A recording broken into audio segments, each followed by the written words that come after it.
លើសញ្ញាព្រួយនេះវានឹងបង្ហាញប្រាប់យើងហើយអញ្ចឹងវានឹងបង្ហាញប្រាប់យើងថា to monetize you must reside in an eligible country អញ្ចឹងមានន័យថា page របស់យើងគឺត្រូវបានដាច់ប្រទេសពីសួរក៏ដូចជាសួស្តីទៅកាន់បងប្អូនទាំងអស់គ្នាសង្ឃឹមថាបងប្អូននឹងសុខសប្បាយទាំងអស់គ្នាបន្ទាប់ពីបងប្អូនបានទៅស្រុកកំណើតក៏ដូចជាទៅចូលរួមនៅសង្ក្រាន្តនៃបណ្ដាភូមិនីមួយៗឬក៏តាមបណ្ដាខេត្តផ្សេងអញ្ចឹងណានៅក្នុងវីដេអូមួយនេះ admin នឹងធ្វើការបង្ហាញ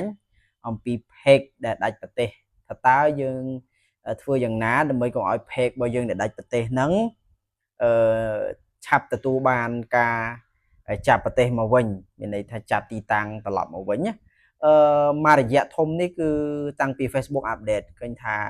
page មិនថា creator ធំទេមិនថា MMO ធំទេសឹងតែថាជួបបញ្ហានេះគឺមិនខុសគ្នាទេបងប្អូននិយាយទៅគឺជួបបញ្ហានេះច្រើនខ្លាំងមែនទែនតាក់ទងមួយ page ដាច់ប្រទេស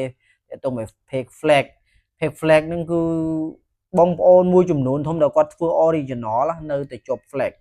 បាទដោយសារអីដោយសារ YouTube Facebook ឥឡូវគឺមានការ update ហ្នឹងគឺមិនមែន update ទៅល្អទេគឺ update ធ្វើឲ្យប៉ះពាល់ទៅដល់ creator ធំផងដែរជាពិសេសគឺបណ្ដាប្រទេសដែលមិនទាន់មានសិទ្ធិរលុយជាមួយនឹងក្រុមហ៊ុន Facebook អញ្ចឹងនៅពេលដែលប្រទេសដែលមិនទាន់ support country អញ្ចឹងពេលហ្នឹងគឺរិះរោចនៅបញ្ហាសម្រាប់ creator ធំទាំងអស់ហ្នឹងបាទពីព្រោះអីធម្មតាបើយើងនៅប្រទេសដែលមិនមានសិទ្ធិរលុយមួយ Facebook ហើយយើងប្រើទីតាំងคล้ายៗដើម្បីមានសិទ្ធិរលុយជាមួយនឹង Facebook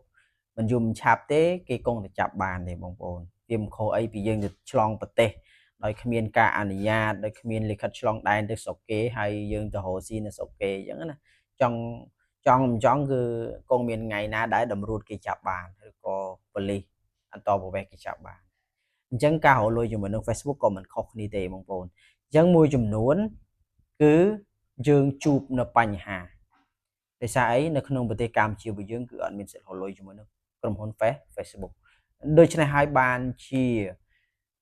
ទាំង creator ធំទាំងដៃថ្មីដៃចាស់គឺជួបបញ្ហាច្រើនខ្លាំងមែនទែនជាពិសេសហ្នឹងគឺបញ្ហា flag បាទ flag ហ្នឹង flag យ៉ាងម៉េចវីដេអូ original ការធ្វើ original អត់មានភ្លេងអត់មានសំឡេងអត់មានការយកវីដេអូក្រៅមកផុសគឺធ្វើផលិតដោយខ្លួនឯងនៅតែ Facebook វាចាប់ថាជា flag បាទជា flag ទី2គឺជាប់នៅដាច់ប្រទេសមានន័យថាប្រទេសដែលយើងមិន support country ហើយយើងដាក់ location នៅក្រៅប្រទេសតែពេលហ្នឹងគឺក្រុមហ៊ុន YouTube Facebook វាចាប់បានអញ្ចឹងណាបងប្អូនអញ្ចឹងក្នុងថ្ងៃនេះខ្ញុំនឹងទៅចែករំលែកប្រាប់បងប្អូនថាតើ page ដែលវាដាច់ប្រទេសវាមានរូបភាពបែបណាហើយ page របស់ខ្ញុំមួយនេះគឺជា page ដែលរលួយបានហើយរលួយបានតាមរយៈ tool CM tool 3 in 1ណា page ដែលរលួយជាមួយនឹង tool 3 in 1ហើយវាជាប់ដាច់ប្រទេសហើយនឹង flag គេហៅថាជាប់ UC បងប្អូនអញ្ចឹង page របស់ខ្ញុំគឺជាប់2ទី1គឺជាប់គេហៅថាជាប់ UC ដែលគេហៅថា unoriginal content ទី2គឺជាប់ប្រទេសដែលมันមានសិទ្ធិរលុយមានន័យថាដាច់ប្រទេសបាទអញ្ចឹងកុំឲ្យខាត់ពេលយូរចូលទៅក្នុង Facebook របស់ខ្ញុំបាទទាំងអស់គ្នាឥឡូវនេះគឺ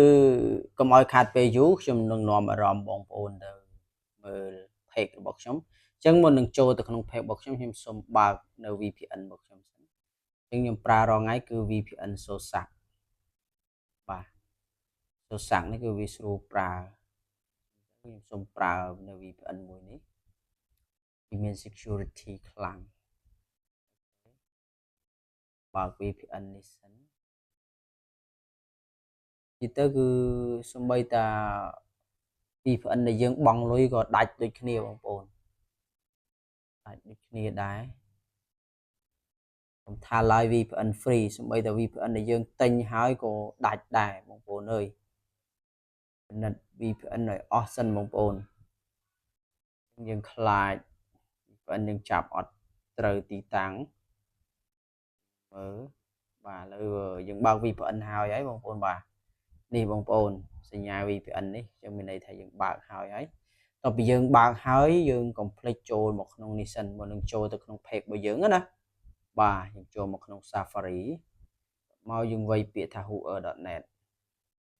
យើងធ្វើអញ្ចឹងដើម្បីយើងប្រកាសថា IP ត្រូវបានចាប់នៅទីតាំងដែលយើងចង់បាននេះបងប្អូន whoever.net អញ្ចឹងយើងចុចលើនឹងមក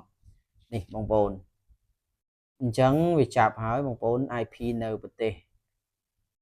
សហរដ្ឋអាមេរិកទីតាំងនៅ New York នេះបងប្អូន IP ប៉ុណ្ណេះហើយកន្លែងនេះគឺ 100% អូខេឥឡូវទីតាំងយើងបើក VPN ហើយអីអញ្ចឹងយើងអាចចូលទៅក្នុង page របស់យើងបាទឥឡូវតមកទៀតខ្ញុំរើស page ដែលខ្ញុំចង់ចូលទៅបង្ហាញប្រាប់ឥឡូវខ្ញុំចូលមក page របស់ខ្ញុំ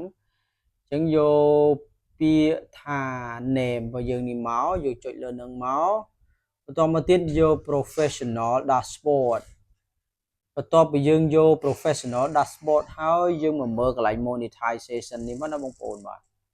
យើងយកពាក្យថា monetization នេះបងប្អូនដើម្បីដឹងថា page របស់យើងដាច់ប្រទេសឬមិនដាច់ប្រទេស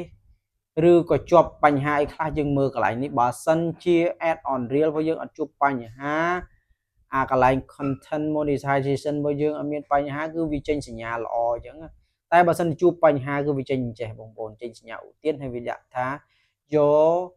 ability to earn is limited or restrict បាទអញ្ចឹងដើម្បីយើងដឹងថាវាជួបបញ្ហាអីយើងចូលមកក្នុងសញ្ញាព្រួយនេះមកបងប្អូនជាប់សញ្ញាព្រួយនេះឃើញទេបងប្អូនអញ្ចឹងលុយដែលខ្ញុំរកបានទៅតែបាន7សេនទេប៉ុន្តែវា0.07 សេនបងប្អូនមិនទាន់បាន7សេនទេ